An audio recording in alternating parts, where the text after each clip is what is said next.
चालाक खरगोश और लालची शेर। कभी एक जंगल में एक बहुत बड़ा और ताकतवर शेर रहता था। वो रोजाना कई जानवरों का शिकार करके खा लेता। जंगल के सब जानवर उससे डरते थे।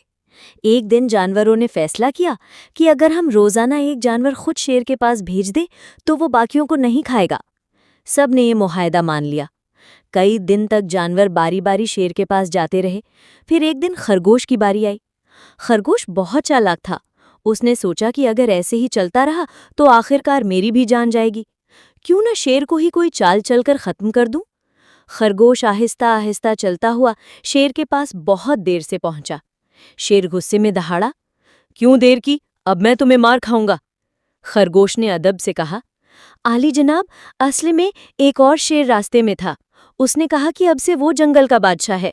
मैंने कहा कि असल बादशाह आप हैं, लेकिन उसने मुझे रोक लिया। बड़ी मुश्किल से मैं आपके पास आया हूं। शेर ये सुनकर और भी गुस्से में आ गया। कहाँ है वो दूसरा शेर, मुझे दिखाओ, मैं अभी उसे खत्म करता हूं। खरगोश शेर को एक कुएं के पास ले गया और बोला, ये रहा वो शेर, जरा कुएं में झांक कर देखे। शेर ने कुएं में झांका तो उसे अपनी ही परछाई नजर आई।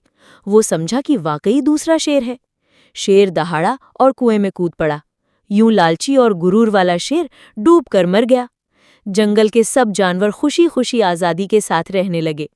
सबक: गुरूर और लालच हमेशा इंसान को नुकसान पहुंचाते हैं, जबकि अक्ल और हिकमत से बड़ी मुश्किल हल की जा सकती है।